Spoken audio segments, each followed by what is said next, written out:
Credo, same question. Are you prepared to say categorically that under your administration there will be no tax increase? Absolutely. I'll take the oath.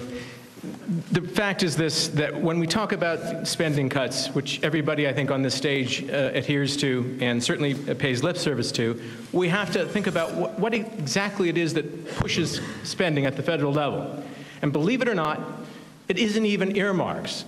I'm all for dumping them, it's okay with me, but don't think for a moment that if we did it tomorrow, all of a sudden we'd have a balanced budget. Of course we would not. Because the thing that pushes spending at the federal level is mandatory spending.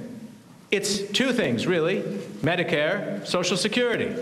Now you can cut the entire budget, the discretionary budget, you could cut the whole thing out and only come close, essentially. Well, you'd cut the deficit pretty significantly, but frankly, you really want to do without funding for the armed services? And that's exactly what we're talking about in the discretionary side. It's about $700 billion out of a $3 trillion budget. If you want to control federal spending, you must look at Social Security and Medicare. And it's a dicey game. I know the president tried. I give him credit for at least getting out there, touching that third rail, getting burned by it. He did. Jump back immediately. But the reality is this: if you don't do it, forget about all this talk about reducing federal spending. It's not going to happen. You better address Social Security. You better come up with a way to allow for private Social Security accounts, structurally structurally fix both of those things, or forget the idea of ending deficit spending. Governor. Go ahead, Congressman Tancredo. Yeah, I just want to quickly respond. I certainly can agree with the senator on one thing, that the people of this country believe that the government is broken and hasn't fixed their problems, to a large extent because of the senator's efforts in support of illegal immigration. That's one reason why they're concerned, and you're absolutely right. The government hasn't fixed the problem. Okay. And for every single illegal immigrant family in this country, it costs us $20,000, $20,000 in infrastructural costs. They pay about $10,000 in taxes. You really want to do something to restore the people's faith in government? Do something about illegal immigration. Don't just talk about it. Very quickly down the line, same question. Should a Dubai company be able to own 20% of NASDAQ? Congressman. No. I'll tell you that if Dubai wanted to buy Walmart, I might think about it. But if they wanted to buy something else that would have, in this case, certainly more of an impact on our national security interests, I'd say no. We'd have to think about that in a totally different way. It is exactly the same with regard to China. There are things that we should have thought of in the first place when we passed the PNTR, which I voted against along with Duncan Hunter, and I absolutely agree that trade is a great idea in many respects, but when you trade with people who are your potential enemy and they have shown a willingness to use that economic opportunity to actually increase their threats to the United States, I'm not for trading with them at all. So this nation is. Congressman. You want to raise wage rates in the United States. You want to reduce taxes in the United States. You want to encourage people to think about us as doing the right thing as Republicans. Do this. Stop illegal immigration into this country. We'll do all of those things. And I'll tell you something else we need to do. I have never voted with Republicans more than I have since we've been in the minority. It's incredible. We're fighting the Democrats now tooth and nail on every single thing.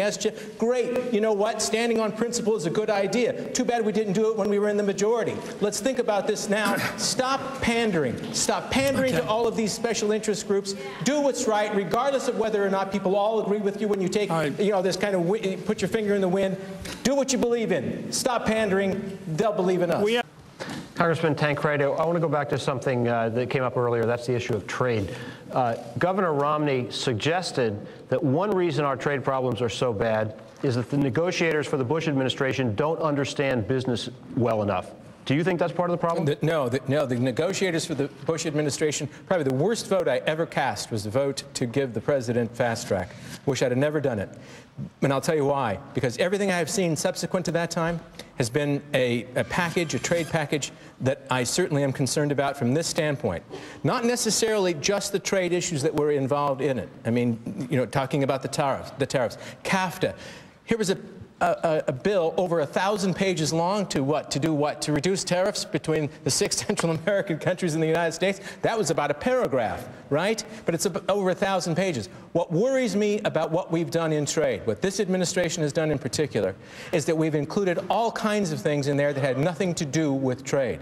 In particular, of course, I'm talking about the immigration-related issues. I offered an amendment on the floor of the House during the debate on CAFTA, Central America Free Trade Agreement, to say that there will be no immigration issues contained inside of a trade package. It was defeated. The chairman of the committee came down to the House floor enraged that I would ever suggest such a thing.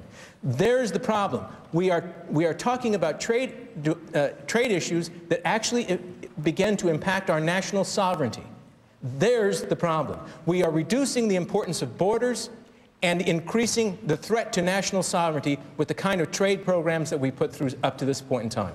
On the right over here, Mr. Tancredo, would you pledge now to support the nominee of your party? You know, I've said I don't know how many times that I am absolutely tired and sick and tired of being forced to go to the polls and say I'm going to make this choice between the lesser of two evils. I really don't intend to do that again. I am hoping, of course, that whoever we nominate will be the principal flag carrier for the Republican Party. But if that is not the case, no, then I will not support. Senator Brown.